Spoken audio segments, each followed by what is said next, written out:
कि जब भी गर्मी बढ़ती है तो लोग मैदानी इलाकों से पहाड़ी इलाकों की तरफ रुख करते हैं कि शायद पहाड़ों पर कुछ सुकून मिल जाए, कुछ राहत मिल जाए। लेकिन मई के महीने में पहाड़ों पर भी सामान्य से ज़्यादा गर्मी पड़ने लगी है। हिमाचल आने वाले पर्यटकों के लिए भी अलर्ट जारी किया गया है। पर्यटकों को अब हिमाचल में भी गर्मी का एहसास हो रहा है, लेकिन उसके अलावा उसके बावजूद हिमाचल की तरफ जो सड़कें पहुंचती हैं मैदानी इलाकों से, खासतौर से चंडीगढ़ से होकर जो सड़कें हिमाचल पहुंचती हैं, तो वहां पर जाम की स्थिति भी देखी जा रही है। पिछले कुछ सालों में मौसम में लगातार बदलाव हो रहा है। पर्यटकों को सावधानी बरतने की सलाह दी गई है। और मौसम कैसा है फिलहाल, इस मौसम को किस तरह से देखा जाए? पहाड़ों पर क्या हमेशा ऐसा मौसम रहता है या इस बार कुछ अलग हो रहा है? और जो पर्यटक राहत तलाशने के लिए पहाड़ों पर जा रहे हैं उनको कितनी राहत मिल पा रही है?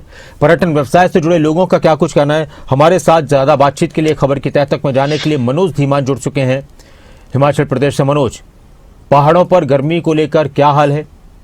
किस तरह की बातें निकलकर सामने आ रही हैं? इस मौसम को पहाड़ के लोग किस तरह से देख रहे हैं?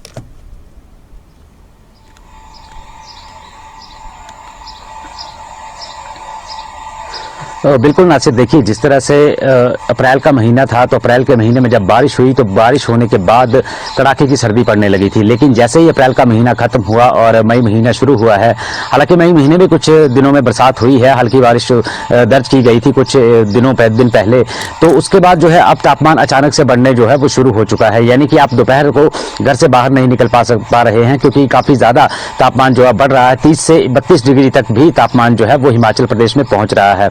तो ऐसे में देखिए, पहले ऐसा मौसम नहीं हुआ करता था। पहले जो है वो यहाँ पर ठंडक रहती थी, यानी कि ज़्यादा गर्मी पड़ती थी, उस वक्त बारिश भी हो जाया करती थी। लेकिन अब जो कुछ सालों से जो है लगातार मौसम बदलता हुआ नजर आ रहा है। तो इस साल लगातार जो गर्मी पड़ रही है, तो उस गर्मी के चलते जो है ठंडक का नामो निशान तक जो है वो नहीं नजर आ रहा। हालांकि ऊंचाई वाले क्षेत्र, अगर हम मनाली या रोहतांग की बात करें, रोहतांग से काजा की तरफ जाते हुए रास्ता जो है, तो वहाँ पर तापमान जो है वो काफ़ी ज़्यादा ठंडा है। लेकिन हम मनाली की बात करें, शिमला की बात करें, कुल्लू की बात कर ले, या फिर हम कांगड़ा की बात करें, तो यहाँ पर तापमान जो है वो तपता हुआ नजर आ रहा है, और जिससे कहीं ना कहीं जो है मुसीबतें लगातार बढ़ती हुई नजर आ रही हैं। और जैसे बाहरी राज्यों से पर्यटक यहाँ पर ठंडक महसूस करने के लिए आते थे, यहाँ की वादियों का लुत्फ उठाने आते थे, तो इस बार मौसम जो है कहीं ना कहीं बेरुख हो चुका है और तपती हुई गर्मी जो है वो आसमान से बरसती हुई नजर आ रही है, जिससे कहीं ना कहीं आम जनता को तो परेशानी हो ही रही है, लेकिन जो पर्यटक बाहर से आ रहे हैं तो उनको भी अच्छी खासी गर्मी से यहाँ पर दो चार होना पड़ रहा है। तो ऐसे में देखिए,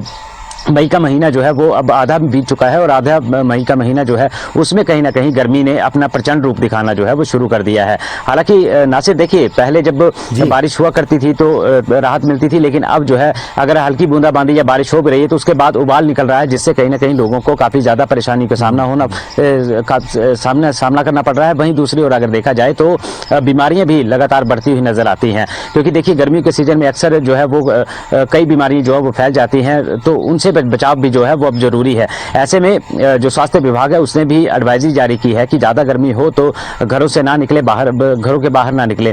तो कहीं ना कहीं जो है ये तपती हुई गर्मी जो है अब राहत देने वाली नहीं है, क्योंकि मई का महीना है और इसमें मई के महीने में काफ़ी ज़्यादा गर्मी जो है वो पड़ना शुरू हो चुकी है। अगर हम पहाड़ों की बात करें तो पहाड़ भी अब सूखते हुए नजर आ रहे हैं, वहाँ पर बर्फ का कोई जो है वो नामो निशान नजर नहीं आ रहा। दूर दूर तक पहाड़ जो है वो खाली होते हुए नजर आ रहे हैं। वहीं ऐसी तपती गर्मी में अब पीने के पानी की समस्याएं भी कई जगहों पर गहराने लगी हैं, क्योंकि नदी नालों का जलस्तर भी इससे काफी ज्यादा नीचे जो है वो गिरता हुआ नजर आया है। तो ये समस्याएं जो है आने वाले समय में और भी ज्यादा पैदा हो सकती हैं। तो फिलहाल जो पर्यटक यहाँ पर राहत ढूंढने के लिए आ रहे थे, तो उनके लिए राहत नहीं बल्कि आफत बन सकती है ये गर्मी। और गर्मी लगातार पड़ रही है, जिससे आमजन तो दो चार हो ही रहे हैं, लेकिन जैसे जैसे टूरिस्ट जो है वो हिमाचल पहुंच रहे हैं, तो गाड़ियों की जो एसी ऑन है, जो एसी ऑन करके पहुंचते हैं, तो एसी से भी काफी ज्यादा गर्माहट जो है वो निकलती है, जिससे भी टेम्परेचर काफी ज्यादा बढ़ जाता है। तो फिलहाल अभी जो मौसम बना हुआ है वो काफी बेरुख मौसम बना हुआ है। हालांकि कई बार बादल आ जाते हैं, बादल आने से मौसम तो सुहाना हो जाता है, लेकिन तापमान में कोई गिरावट दर्ज नहीं की जा रही है। लगातार तापमान जो है बढ़ता हुआ नजर आ रहा है, और अभी इस वक्त की बात करें तो 30 से 31 डिग्री का टेम्परेचर जो है वो भी जिला कांगड़ा में इस वक्त देखा जा रहा है। तो आने वाले कुछ समय में इसी तरह का जो तापमान है वो बरकरार रहेगा। बहुत बहुत शुक्रिया आपका मनोज, इस पूरी चर्चा के लिए, बातचीत के लिए। हम गर्मी पर बात कर रहे थे, हमने पहाड़ों पर भी किस तरह की गर्मी ये भी आपको बताया, मनोज हमें बता रहे थे। और अब हमारे साथ देवेंद्र दांगी जुड़ चुके हैं, हमारे सहयोगी रोहतक से हमारे ब्यूरो। देवेंद्र, हरियाणा में भी मौसम को लेकर अलर्ट जारी किया गया है। लू चलने वाली है। हिसार में किसान की गर्मी की वजह से मौत हो चुकी है। रोहतक प्रदेश का दूसरा सबसे गर्म शहर माना गया है। किस तरह से देखा जाए इस गर्मी को, और ये परिवर्तन जो मौसम को लेकर अब लगातार देखने को मिल रहा है, तरह तरह की स्थितियां देखने को मिल रही है, ये कितना असर हमारी जिंदगियों पर, हमारी फसलों पर और हमारे वातावरण पर डाल रहा है?